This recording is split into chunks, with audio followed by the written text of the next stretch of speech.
Hey guys, I'm Kyle, and in today's video I'm going to show you how to fix a Google suspended profile. So let's get started. So we will be doing this in steps, and the first step would be to identify the problem. So let's figure out why your Google business profile got suspended in the first place. Typically, suspensions happen when something doesn't line up with Google's guidelines, like incorrect business names, suspicious activities, or using a home address for a service area business. So let's start by reviewing the basics on your listing.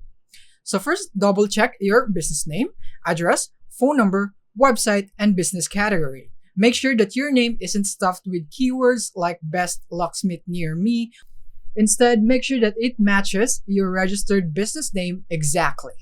After that is step 2, which is to submit a reinstatement form. So once everything looks good, log in into your Google business profile and then access your suspended listing and fill out the reinstatement request just like this one right here as shown on the screen. And Google will ask for basic information such as your business name, how long you've been in the business, and the link to your suspended profile.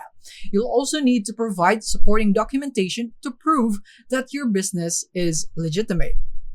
And then the step 3 would be to gather documentation. So the key to reinstating your suspended profile is to have proper business documentation. The most important document is your EIN or Employer Identification Number, which should clearly show your business name matching what's listed on Google. In addition to that, it helps to have other documents like utility bills, a business license, insurance, or even business cards. Anything that verifies your business name and address. These documents help prove to Google that you're running a legitimate business.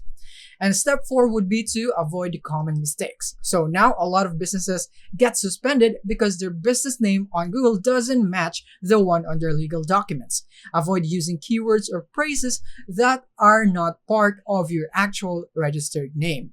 If your name is Mario Luigi Plumbing, then make sure that's what you put in your Google profile, not the best plumbers in the area or whatsoever, because that will get you flagged. And then lastly is step number 5, which is the verification options. Google may also require a secondary form of verification, especially if you have a service area business.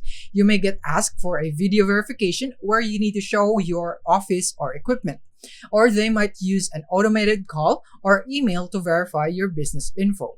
Be ready for this, especially if your business doesn't have a storefront. It's called a soft suspension. And it's easier to resolve than a hard suspension, but you'll need to act quickly. And yeah, that is basically it on how you can fix a Google suspended profile. Thank you for watching.